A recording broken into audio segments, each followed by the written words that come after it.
శ్రీ మహావిష్ణువు యోగనిద్రలో తన శయన భంగిమ మార్చుకోవడం అనేది భాద్రపద శుక్ల ఏకాదశి రోజున జరుగుతుంది. దీనినే విష్ణు పరివర్తన ఏకాదశి అంటారు.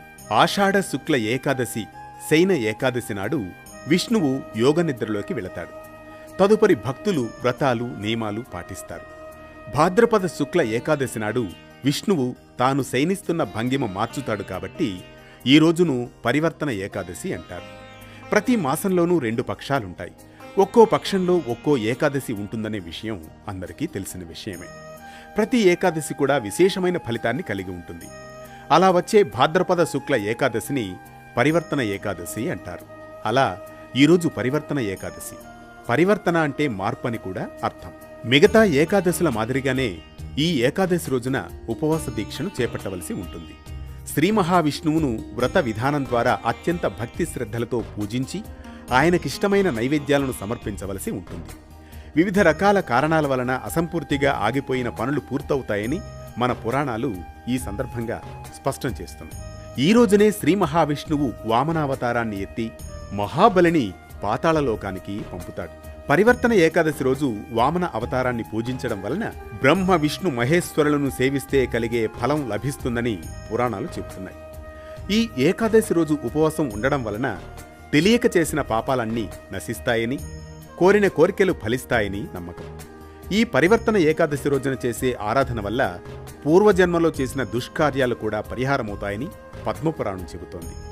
ఈ రోజున విష్ణువుకు తులసి పుష్పాలు దీపార్చన చేసి ఓం నమో నారాయణాయ మంత్రం జపించడం శ్రేష్టం. ఈరోజు తులసీ దళాలు సమర్పించడం మహాపుణ్యప్రదం.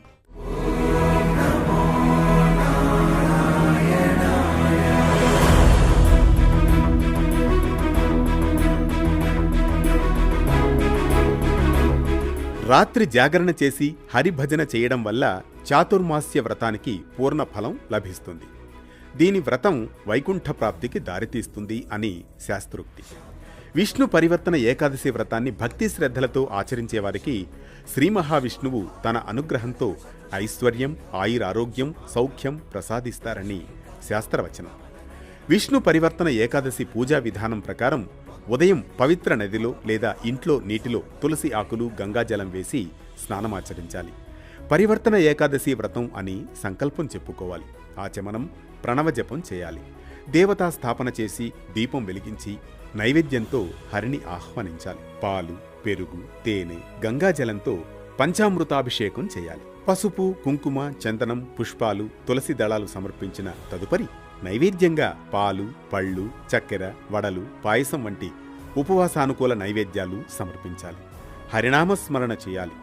ఓం నమో నారాయణాయ అని స్మరిస్తూ విష్ణు సహస్రనామ పారాయణం లేదా గజేంద్రమోక్ష పారాయణం చేయాలి.